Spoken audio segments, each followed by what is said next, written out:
Nettie didn't like to be away from Keith for a second. Having to separate from him in order to go to the girls' locker room felt like being lost. She walked past the showers and saw that they were out in the open and with no division. She looked at the floor and saw that, despite the fact that there were 6 PE classes since school started today, there was no moisture, no water on the floor, and no dripping walls or nozzles. If she had been human, she would have felt relief. She walked to the table and found her name written on a sticky note along with a locker number and a lock combination written on the paper. Nettie opened the locker and found her gym uniform inside. Her processor at home was probably speeding up once again as she realized that despite being able to avoid showering with other girls, she was expected to put the gym uniform on in front of other girls. She pulled the uniform out and pushed her backpack into the locker, careful not to destroy the tablet doing so. The uniform was blue with yellow stripes and a logo that said Dodson High School. The gym teacher's assistant, Pam Andrews, a muscular woman with short blonde-tipped hair and a man's stride, stepped into the space. "Allow me to introduce myself," the lady said. "Pam Andrews," one of the girls said. "I said, allow me too," Pam retorted. "It was on your shirt," one of the girls replied. Ms. Andrews sighed and pointed to the table. "Attention students, please take note of the list posted on the wall. Your names and locker numbers are neatly labeled for your convenience.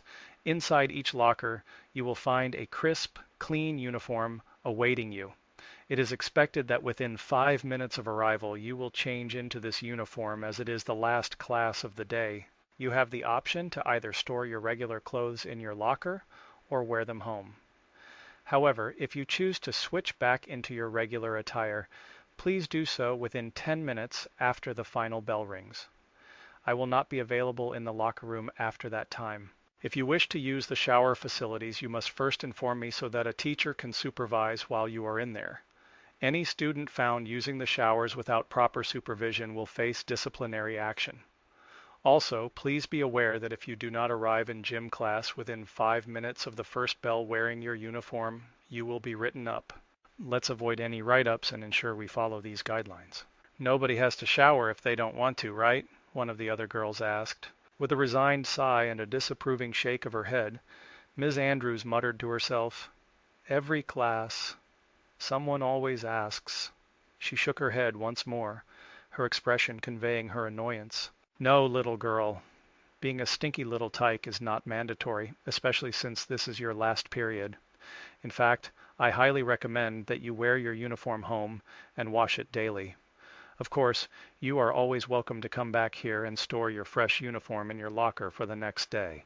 Just remember, if you show up to gym without a proper uniform, you will be subject to disciplinary action." Nettie sighed as the other girls' questions were answered. "Miss Andrews, I was told I would have a lot more periods. This isn't my last one, it's my 10th.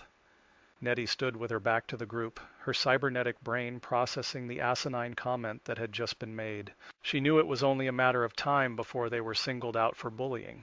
But she refused to show any fear or weakness, determined not to be the one picked on in this class. Instead, she focused on swapping out her clothes for her uniform, ignoring the soft chuckles coming from some of the other girls.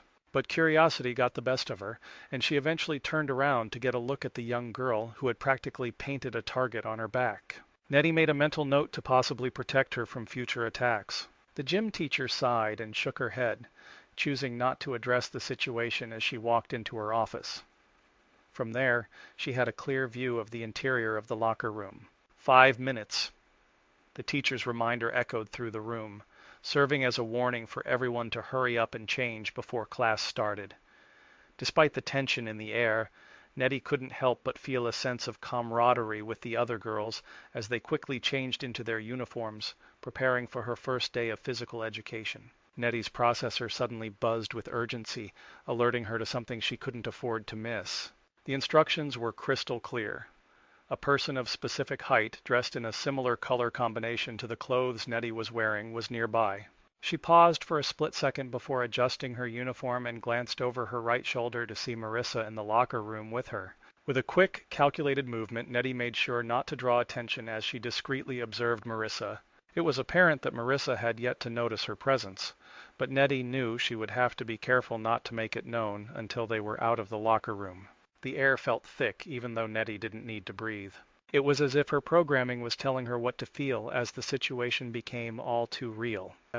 With her uniform perfectly pressed and her hair neatly pulled back, Nettie seamlessly blended in with the sea of girls making their way out of the locker room and into the bustling main gym. She purposefully veered off towards the bleachers of the indoor gymnasium, eager to avoid being seen by Marissa before she could confront her about being in the same class. As she scanned the crowd, Nettie's heart skipped a beat when she spotted Keith making his way out of the men's locker room on the opposite end of the gym. His eyes immediately searched for hers, and she couldn't help but smile at him in his uniform. "Keith!" Nettie's urgent voice pierced through the chaotic din of shouts and laughter, struggling to be heard above the raucous gymnasium. Her words were drowned out by the relentless clamor of students playing with equipment and cheering on their friends. Suddenly, Nettie's attention was drawn to a projectile hurtling towards her, and she swiftly extended her arm, deftly catching the object just before it could collide with her head. As she looked down at her hand, which now held a basketball in a firm grip, her bright blue eyes widened in surprise. She realized that Marissa had deliberately thrown it directly at her face. A shocked look of disbelief etched on her features as her friends who were with her fell into stunned silence. Nettie's swift reflexes had saved her from a potential injury, and she couldn't help but feel triumphant in that moment amidst the chaos of the gymnasium. Despite her initial concern, Nettie decided to put Marissa in her place. Nettie wasted no time in making a statement. From her vantage point in the middle section of bleachers, she hurled the ball toward the hoop with all her might. The many students stopped and watched as the ball sailed through the air, arcing over Marissa and her friends before finding its mark in the net from an impressive 40 feet away. The impact of the ball hitting the ground echoed throughout the gym as it bounced off the hardwood floor and nearly grazed the rim of the hoop before settling on the ground and rolling to a stop. It was a perfect shot, nothing but net at a sharp 90-degree angle. Nettie couldn't contain her grin as she basked in the amazed reactions of those around her. "Holy shit!" one of the students exclaimed, his voice echoing through the gymnasium. "Who threw that?" the PE teacher demanded, his tall, slender frame standing up from a chair he was sitting in by the far wall. A few of the boys pointed towards Nettie as she ran down the bleachers, her heart pounding in her chest. "That was luck, girl, nothing but luck," one of the boys taunted, laughing as he brushed off the incident. As Nettie reached Keith, she could feel the eyes of her classmates burning into her back. "Whoa," Keith said, his eyes wide with surprise. "Where did you get that ball from?" "Marissa threw it at my face," Nettie answered, gesturing towards a group of girls including Marissa who glared at her with disdain. Even Keith couldn't bring himself to look directly at them, afraid that it might provoke them further into causing more trouble. Nettie's felt new code was being written in microseconds as she and Keith huddled together, their backs turned to Marissa and her friends. The PE coach's booming voice echoed across the gymnasium, signaling his desire to speak with Nettie. She glanced up at Keith, feeling a mixture of fear and gratitude for his protective gesture of wrapping his arm around her slender shoulders. As they made their way towards the coach, Nettie couldn't help but feel a sense of nervousness at the unknown reason for being summoned. The man towered over them, his tall figure lean and muscular like that of a military man. His cropped brown hair was neatly styled, giving him an air of professionalism. A warm smile graced his face as he greeted them. "Hello, new girl, what's your name?" he asked kindly, his eyes flickering to his tablet before returning to Nettie. She hesitated for a moment before answering in a quiet voice, "Nettie Cameron." The coach's smile widened as he looked down at his tablet once again. He then shifted his gaze to Keith and addressed him by name. "I have 2 questions for both of you," he said with a sly grin. "1, was that shot a fluke, sinking that basket from the bleachers from half court?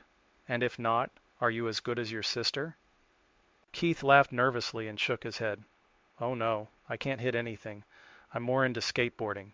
The coach's eyes then focused on Nettie, studying her intently. "And what about you? Was that just a lucky shot? Can you do it again?" The coach reached under the disheveled desk and retrieved another basketball, placing it into Nettie's hand with a gentle thud.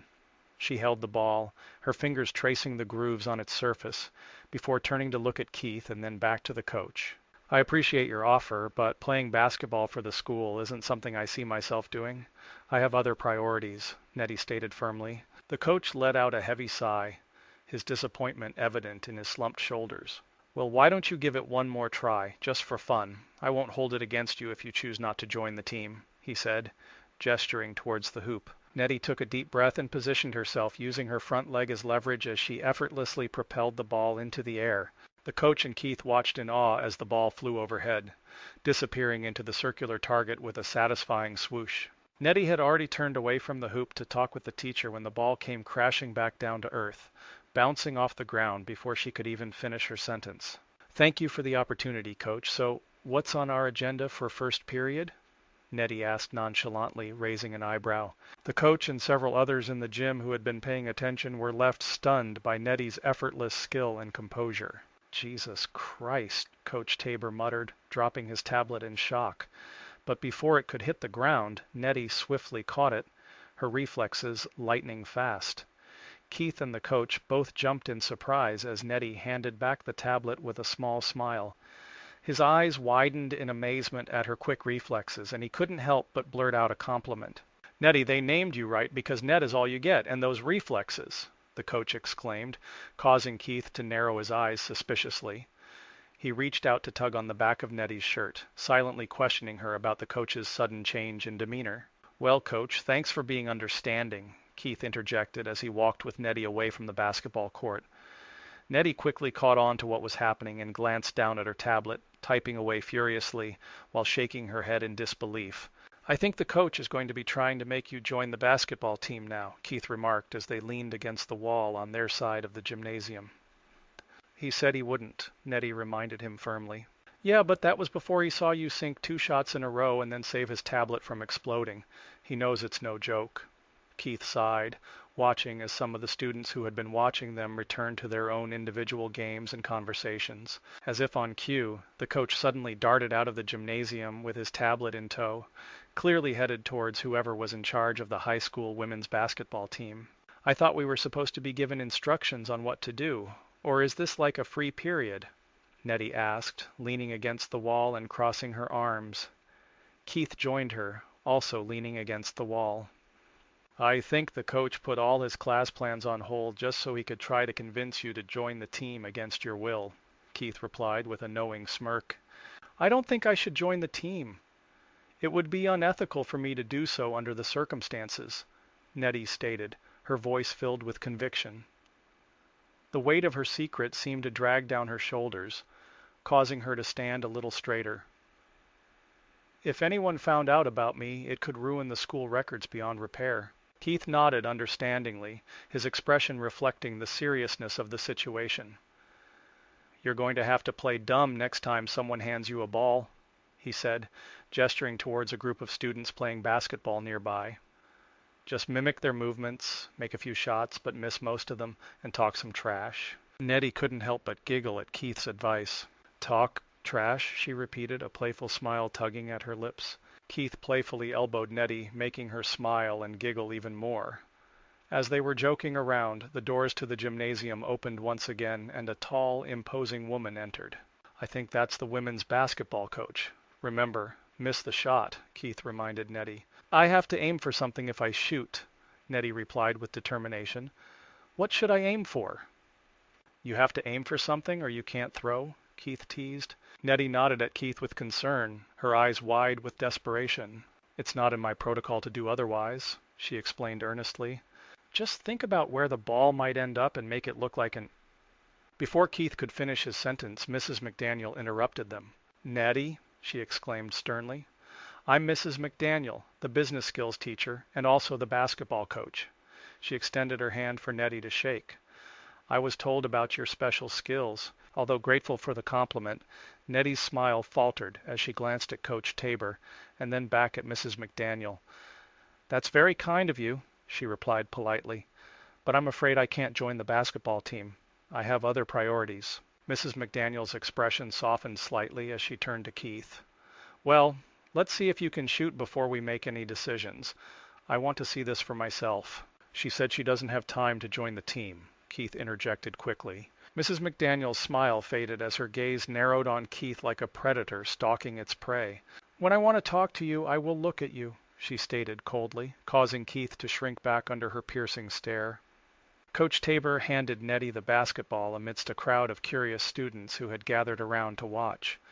Nettie shared a nervous look with Keith, who seemed to be silently pleading with her through his eyes. Feeling the pressure of all eyes on her, Nettie took a deep breath and focused on the task at hand, making a shot without revealing her true abilities. Nettie gripped the ball tightly in her hand, eyes focused on her target. She put all of her strength into her throw and released with a powerful force.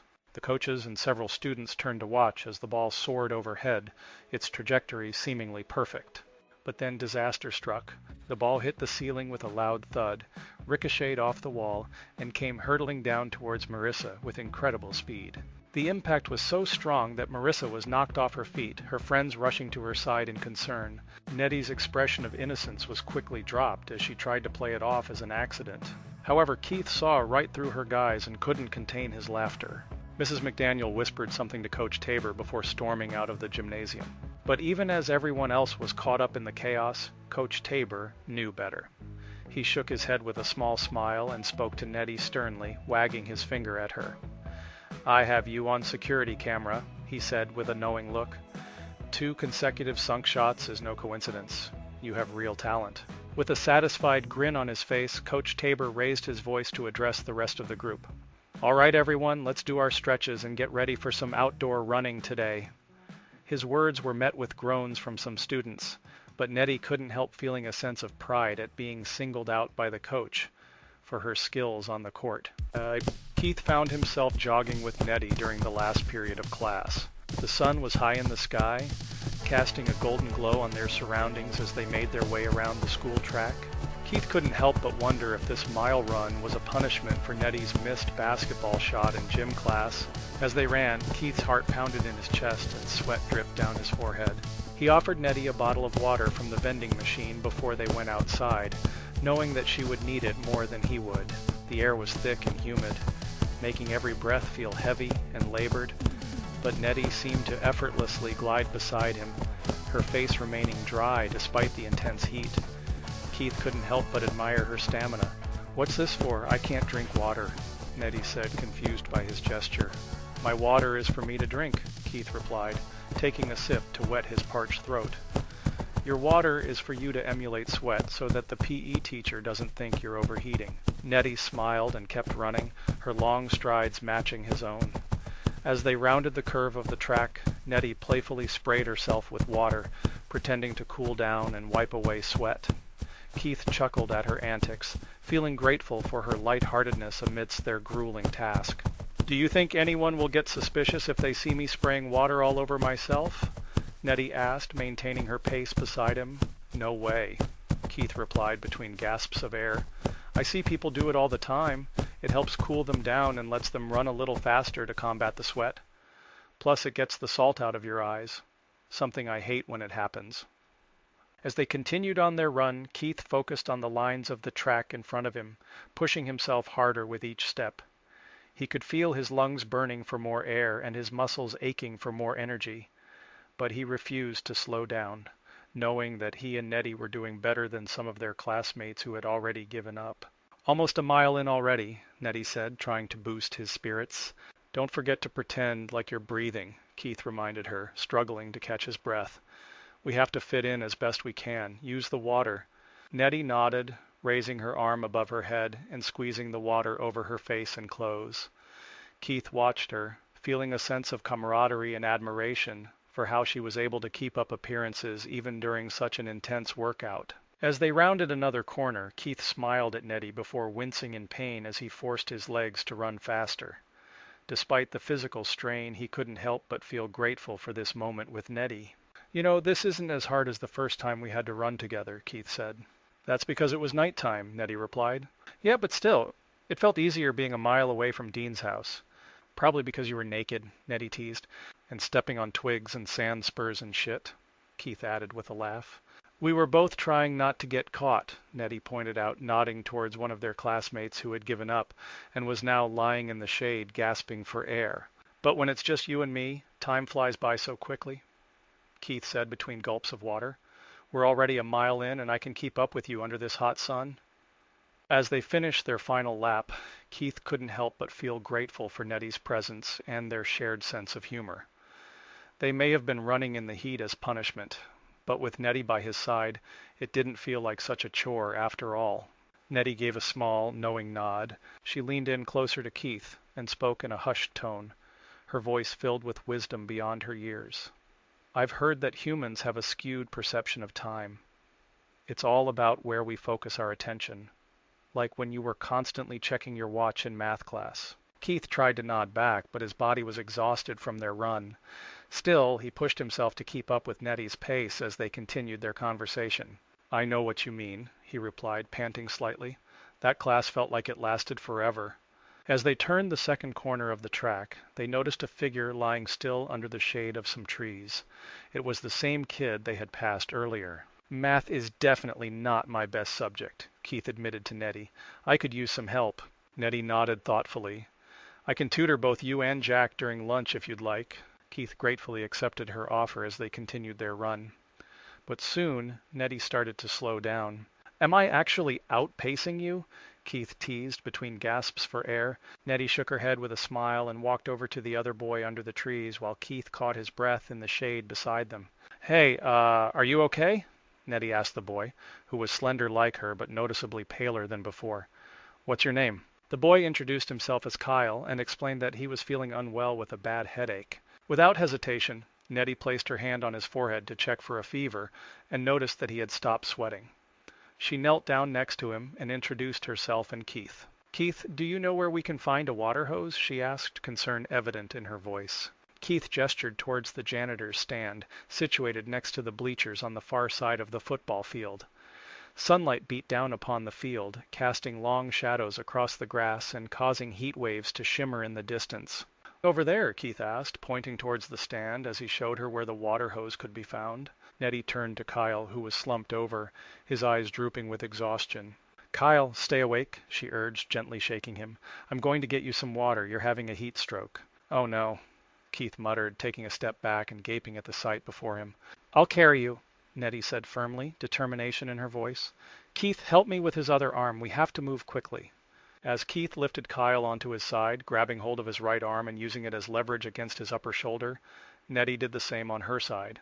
The two of them dragged Kyle across the 50-yard line of the football field, their feet sinking into the soft turf as they made their way towards the fence. Several students stopped in their tracks or looked up from their activities to watch as Keith and Nettie struggled to move Kyle across the sun-baked field. Some students ran towards them, while others pulled out their phones to film the commotion. Open that gate! Keith gasped, pointing towards a small gate separating the field from a sidewalk that led to a maintenance shack next to the bleachers. Finally reaching their destination, Nettie and Keith laid Kyle on the ground as Nettie grabbed the nearby water hose and began spraying him with a cool jet of water. What's going on here? Coach Tabor's voice boomed as he hurried towards them, concern etched on his face. He's having a heat stroke, Keith managed to gasp out, struggling to catch his breath.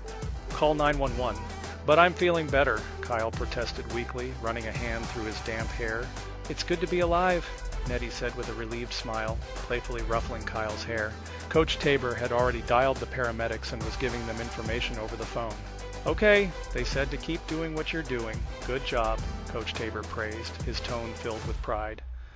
How are you feeling, kiddo? He asked Kyle. Kyle sat up with Keith's support and gave a thumbs up, still feeling disoriented and weak from the heat. A few minutes later, Kyle was taken away for observation and the other students were heading inside for the final bell of school.